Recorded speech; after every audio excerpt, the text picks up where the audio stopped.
আসসালামু আলাইকুম, সবাইকে স্বাগত জানাচ্ছি ইতালির পালেরমো শহর থেকে নতুন আরো একটি ভিডিওতে। পায়েজে সেকুরো আইন, যেটার মাধ্যমে আমরা এখন যারা নতুন, বিশেষ করে নতুন আসতেছি ইতালিতে বা আজেলো আবেদন করছি এখানে আসার পর, অর্থাৎ ওভারঅল হচ্ছে যারা পায়েজে সেকুরো আইনে পড়ছেন তাদের এই মুহূর্তে পারমিশন দি সৌজন্য পেতে আসলে কতটুকু সময় লাগতে পারে। আমরা আগের যে নিয়মগুলো রয়েছে বা পুরাতন যে আইনগুলো রয়েছে সেটার দিকে যদি লক্ষ্য করি, তাহলে এটা স্পষ্ট যে বেশ একটা লং সময় কিন্তু আমাদের প্রয়োজন পারমিশন সৌজন্য পেতে। আর তার মধ্যে যদি কোনো কোনো একটা ঝামেলার মধ্যে জড়ায় যান, অর্থাৎ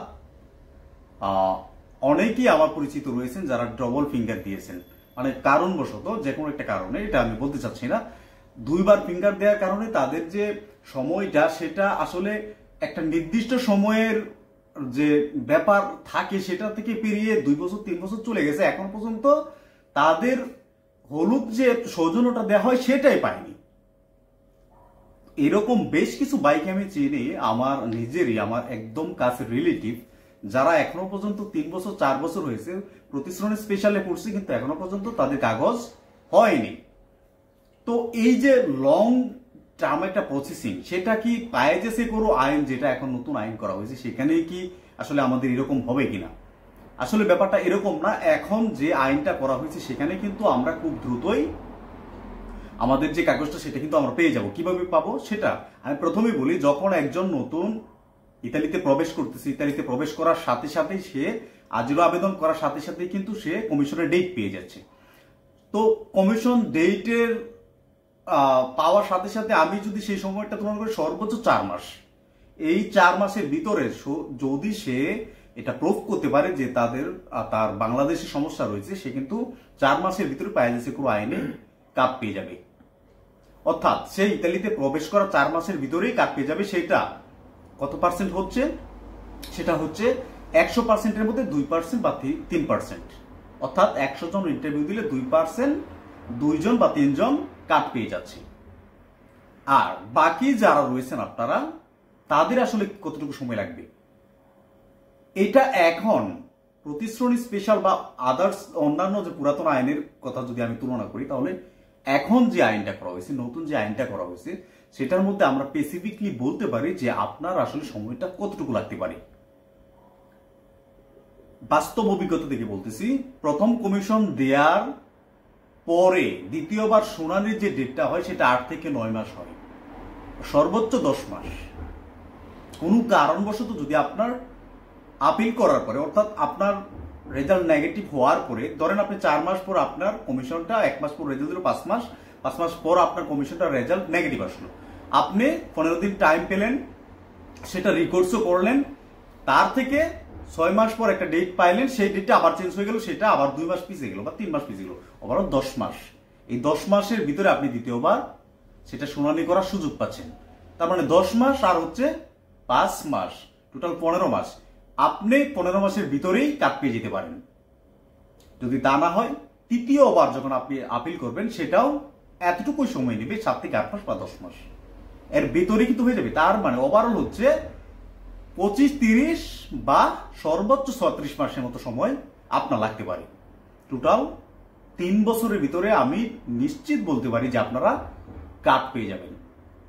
এই প্রসেসিংটা এখন আমি প্রথমে আপনাদেরকে বলছি যে আমার বেশ কিছু পরিচিত আমার রিলেটিভ রয়েছে যারা ইতালিতে আসছে, প্রায় 4 বছর 5 বছর হয়ে গেছে, এখনো পর্যন্ত তাদের হলুদ যে সৌজন্য সেটা পায়নি। কেন পায়নি? তারা বিভিন্ন জটিলতার সাথে নিজেকে জড়িয়ে নিয়েছে। আমি ব্যাপারটা খুবই সিক্রেট বিষয়, আপনাদেরকে বলতে চাচ্ছি না কেন আসলে এরকম ঝামেলা হওয়ার কারণটা আসলে কি।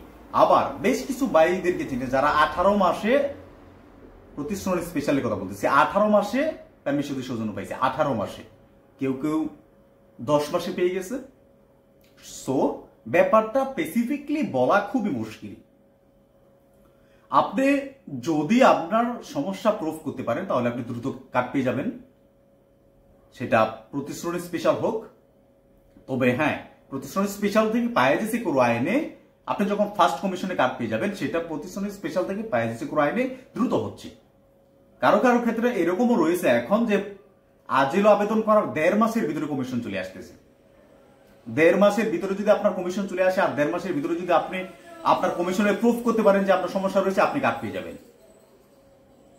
সো আপনি প্রথম কমিশনে কাট পাবেন এটা চিন্তা না করে আপনি এটা ধরে রাখতে পারেন যে আমি সর্বোচ্চ 2 থেকে 3 বছরের ভিতরে আশা করি কাটটা পেয়ে যাব।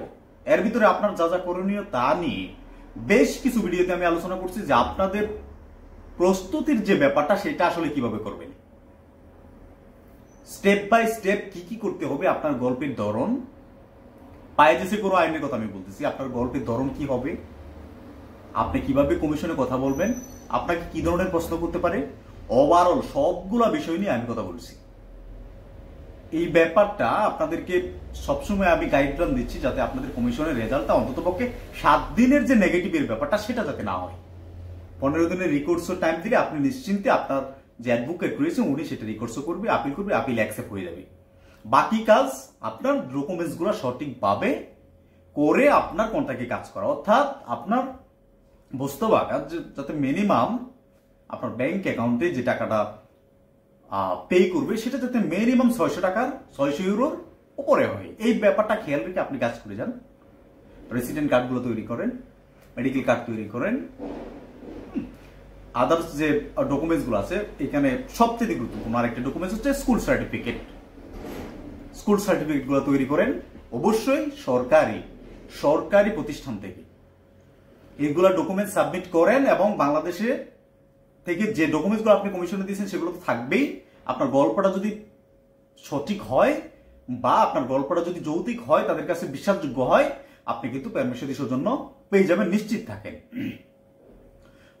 2024 সালে অর্থাৎ লাস্ট ইয়ারে বাংলাদেশিদের আশ্রয় আবেদন পুরো ইউরোপের মধ্যে এই ইতালিতে সবচেয়ে বেশি। এই ইতালি নিয়ে সবচেয়ে বেশি নেগেটিভ খবর বাংলাদেশি মিডিয়াগুলো ছড়ায়। তো সেখানে দেখা যায় এই বাংলাদেশিদের সবচেয়ে আশ্রয় আবেদন এই ইতালিতেই সবচেয়ে বেশি। যে স্পেনের কথা আমরা সবসময় বলি, স্পেনে 2 বছরের কাজ পেয়ে যাচ্ছে, এই স্পেনেও এখন আবেদনের সংখ্যা খুবই কম। পর্তুগালের দিকে তাকালে দেখেন পর্তুগালে কি একটা সমস্যা তৈরি হয়েছে অলরেডি। যারা আবেদন করছে তাদের আবেদন গণহারে রিজেক্ট করে দিচ্ছে, গণহারে। তারা কি করছে, শেষ পর্যন্ত বাধ্য হয়ে ইতালিতে আসতেছে। সো যেখানে আছেন সেখানে পাইরেসি কোনো আইনে পড়ছেন না প্রতিষ্ঠানে স্পেশালে পড়ছেন, ডাজন্ট ম্যাটার। আপনি আপনার মতো প্রস্তুতি গ্রহণ করেন, নিজেকে তৈরি করেন, নিজের কমিশন সঠিকভাবে দেন, গল্প সঠিকভাবে দেন, আপনি পারমিশনের সৌজন্য পাবেন এবং এখানে থাকার যে অনুমতি সেটা অবশ্যই পাবেন। যাই হোক, যাদের প্রশ্ন ছিল যে আমার আসলে এই নতুন আইনে আমরা কতদিনে আমাদের কার্ডটা পেতে পারি, আশা করি আপনাদের উত্তরটা আমি দিয়েছি। সর্বোচ্চ 3 বছরের ভিতরে আপনি কার্ড পেয়ে যাবেন যদি আপনার কোনো ধরনের সমস্যা না হয়। সমস্যা কি, যদি আপনার অন্য দেশে কোনো ভিসা থাকে সেটা যদি ডাবলিং হয়, আপনার অন্য দেশে যদি কোনো ফিঙ্গার থাকে সেটা যদি এখানে ধরা পড়ে, দেন আপনার কিছুটা সময় বেশি লাগতে পারে। কিন্তু ওভারঅল 2 থেকে 3 বছরের ভিতরে এই নতুন আইনে পাইরেসি কোনো আইনে আপনি কার্ড পেয়ে যাবেন। যারা 3 থেকে 4 মাস বা 2 মাসে কার্ড পেয়ে যাচ্ছে, এটা মিরাকেল, জাস্ট মিরাকেল, এর বাইরে কোনো কিছু না। তাদের কপাল ভালো, তারা পেয়ে যাচ্ছে। সেই চিন্তা না করে নিজেকে প্রস্তুত করেন। সর্বোচ্চ 2 থেকে 3 বছরের ভিতরে আপনি সর্বোচ্চ 36 মাসের ভিতরে আপনি কার্ড পেয়ে যাবেন। যাই হোক, যাদের প্রশ্ন ছিল যে কতদিন কার্ড পাবো, আশা করি আপনাদেরকে ব্যাপারটা বুঝাতে পারছি। কারো ক্ষেত্রে হয়তো বা ডিফারেন্ট হতে পারে, সেটা স্পেসিফিকলি বলা খুবই টাফ বিষয়। কারণ অনেক সময় দেখা গেছে কারো ক্ষেত্রে কমিশনের ডেট 1 বছর বা তারও বেশি পরে আসতেছে। সো সেটা একটু ডিফারেন্ট হয়ে যেতে পারে, এটা স্পেসিফিকলি বলা খুবই মুশকিল। তবে নতুন আইনে পাইরেসি কোনো আইনে যেটা হচ্ছে যে বিষয়গুলো আমি দেখতেছি সেটার বাস্তব অভিজ্ঞতা থেকে আপনাদের সাথে ব্যাপারগুলো শেয়ার করলাম। যাই হোক, সবাই ভালো থাকবেন, ধন্যবাদ সবাইকে।